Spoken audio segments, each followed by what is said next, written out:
मालेगाव तालुक्यातील अजंग येथे आषाढी एकादशीचा उत्सव शनिवारी पारंपरिक आणि भक्तिमय वातावरणात मोठ्या उत्साहात साजरा करण्यात आला। गावात दिवसभर विठ्ठल नामाच्या गजरात धार्मिक कार्यक्रमांची रेलचेल पाहायला मिळाली।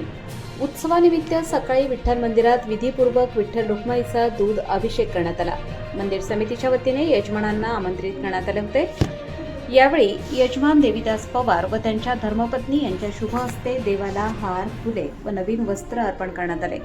तसेच पुरोहित बाळू तात्यासाहेब यांच्या मार्गदर्शनाखाली निळकंठेश्वर मंदिर, पंचवटी कॉर्नर, राम मंदिर आणि विठ्ठल फर्निचर येथेही विधीपूर्वक पूजा अर्चा करण्यात आली। यानंतर पीएम जिल्हा परिषद शाळेच्या विद्यार्थ्यांच्या वतीने विठ्ठल रुक्माईची पालखी मिरवणूक काढण्यात आली। विद्यार्थ्यांच्या सहभागामुळे मिरवणुकीला विशेष आकर्षण प्राप्त झाले होते। गावभर विठ्ठल नामाचा गजर करत भक्तांनी मोठ्या श्रद्धेने सहभाग नोंदवला। या उत्सवात संत कृपा भजनी मंडळ, अजंग तसेच सरपंच, उपसरपंच, ग्रामपंचायत सदस्य, सामाजिक व राजकीय कार्यकर्ते आणि महिला मंडळ यांचा सक्रिय सहभाग होता। विविध ठिकाणी भाविकांसाठी फराळाचे वाटप करण्यात आले। नामपूर रोडवरील विठ्ठल फर्निचर दुकानाच्या व्यापाऱ्यांकडून भाविकांना मोफत टोपी वाटप करण्यात आले। विठ्ठलाच्या नावाची टोपी परिधान करून भाविकांचे स्वागत करण्यात आले। यामुळे वातावरण अधिक भक्तिमय झाले। अजंग गावात आषाढी एकादशी निमित्त एकात्मता, भक्तिभाव आणि सामाजिक बांधिलकीचे सुंदर दर्शन घडले।